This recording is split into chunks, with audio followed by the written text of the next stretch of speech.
Welcome to the Winterfield Press Box, Rafters fans. I'm Sam Jellinek, and this is a Monday edition of Rafters Roundup. Yesterday, the Rafters and Kingfish met for the 8th and final time this season. The Rafters would send Cal Giese to the mound, as he would hope to extend the club's winning streak to 5. As for Kenosha, Adam Dressler would be handed the ball, as he would look to end the club's losing streak at 8. Only one streak can continue on, so without any further ado, let's get into the action.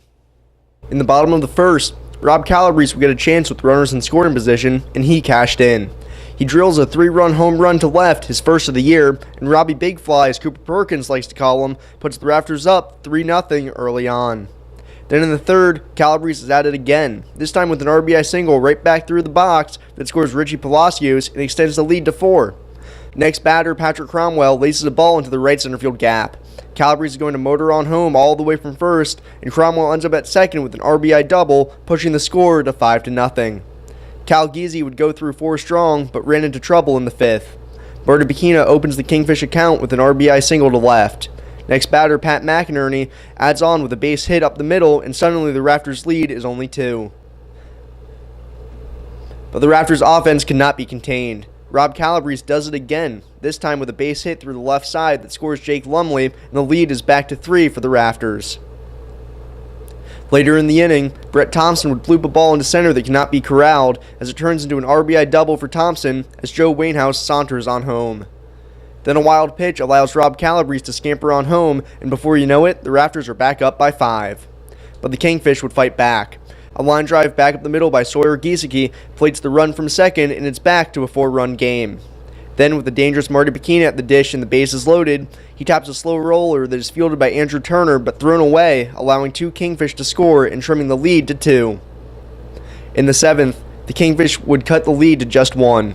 A solo blast off the bat of Matt Byers to left trims the lead to a single run, and we have ourselves a ball game. Then in the 8th, with the Kingfish threatening, Pat McInerney revs the ball to the right center field gap that will tie the game. The runner from first will try to score, but he is gunned down by a perfectly executed relay by the Rafters, leaving the game tied. In the bottom half, Brandon Polizzi would play Captain Clutch. His base hit between the shortstop and third baseman allows Dustin Woodcock to race on home with a head-first dive, and the Rafters are back in front. Then, with Richie Palacios at the plate, a wild pitch allows Aldo Koutsianopoulos to race on home and push the lead to 2.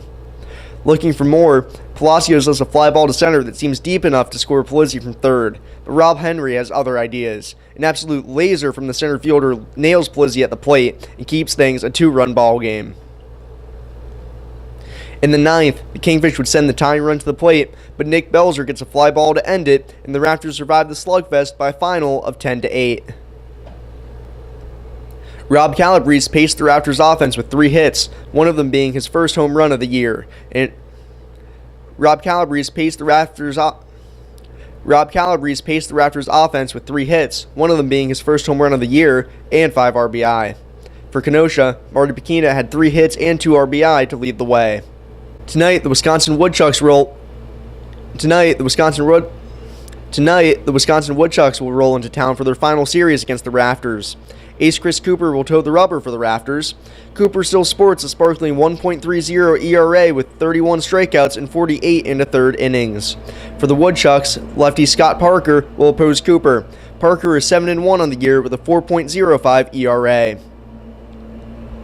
With the Rafters' win last night, they keep pace with the Madison Mallards, who won their 7th game in a row. The Rafters still lead the Mallards by 1.5 games in the South. In the North, Mankato now sits alone at 20-10, a game ahead of St. Cloud and Wilmer.